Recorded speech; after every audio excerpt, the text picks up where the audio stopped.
Declararon culpables por conspirar para importar y distribuir cocaína en los Estados Unidos a Efraín Antonio Campo Flores y Frankie Francisco Flores de Freitas, sobrinos de la pareja presidencial de Venezuela. Por unanimidad, los 12 integrantes del panel de jurados entregaron el veredicto. Tras la decisión, el juez ordenó a los llamados narcosobrinos regresar a su celda de reclusión. Vamos al lugar de la noticia. Ahí está nuestro corresponsal en Nueva York, Alejandro Rincón. Alejandro.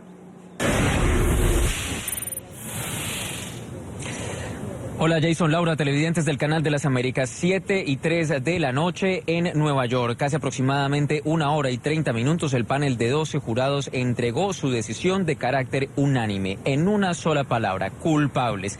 Efraín Antonio Campo Flores y Frankie Francisco Flores de Freitas han sido declarados. De esta manera, les repito, culpables por el cargo de conspirar para tratar de importar y distribuir al menos 800 kilogramos de cocaína hacia territorio de los Estados Unidos. Hace minutos, de hecho, tuvimos la oportunidad de tratar de establecer algún contacto con 2 de los abogados del equipo de 4 en total que estaban representando a los denominados narcosobrinos. Al salir de la corte tratamos de buscar alguna de sus reacciones, sin embargo no entregaron ninguna palabra a NTN 24. Insistentemente les pedimos algún concepto, su reacción, si consideraron que el caso realmente había sido justo, si tenían alguna percepción sobre lo dictaminado por el panel de 12 jurados. Sin embargo, no entregaron ninguna respuesta.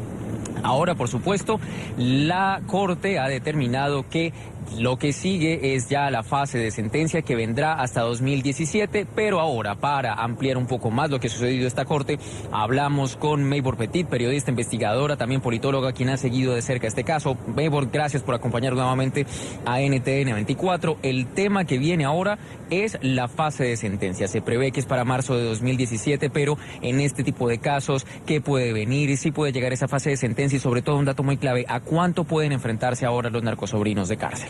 Mira, el caso está planteado como un caso criminal y recuerden que la Fiscalía había señalado en los documentos iniciales que ellos eran cabeza de organización criminal, por tanto no se pueden beneficiar del memorando holder que establece penas mínimas de 5 años para las personas que son, si se quiere, mulas o que trafican en pequeños montos.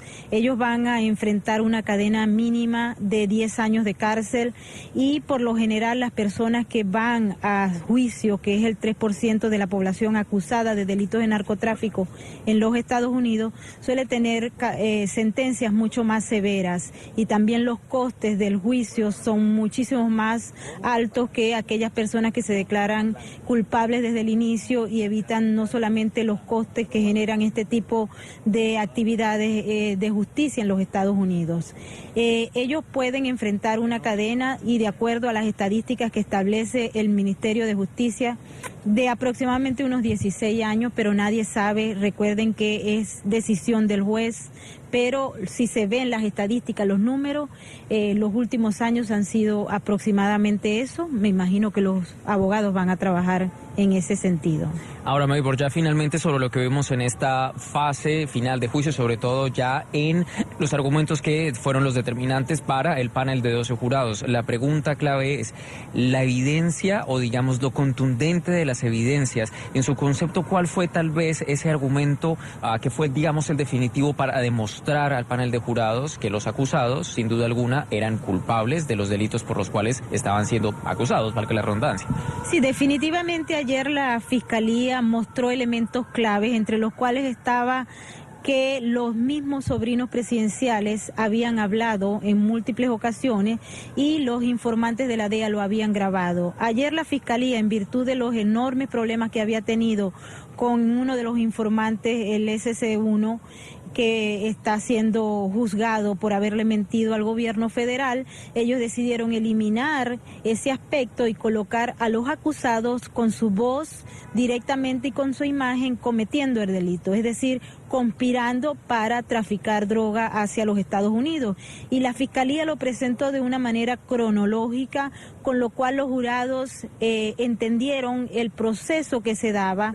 Y hoy el juez Paul Crotty, en horas de la mañana, explicó exactamente lo que significa el delito y cómo está establecido en las leyes antinarcóticos de los Estados Unidos. Y él dijo que se tenía que probar, y que el gobierno de los Estados Unidos tenía que probar, más allá de la duda razonable, que ellos estaban en capacidad y que tenían intenciones de hacerlo, y eso obviamente estaba en los videos y en los audios. A propósito de este último, de el hecho de que la defensa tenía que probar que no existiera, digamos, ninguna duda razonable, hay, digamos, también algo que exaltar, y es el tema de la rapidez. El juez Paul Crotty en un principio tasó 10 días para el proceso, y en el 9, que estamos justamente hoy, pues ya se produce un veredicto. ¿Qué dice esto sobre, digamos, la forma como se comportó la justicia en este proceso, Mayport? Sí, bueno, yo creo que este caso, al igual que muchos otros casos, corresponde a la naturaleza de los lapsos procesales en los Estados Unidos.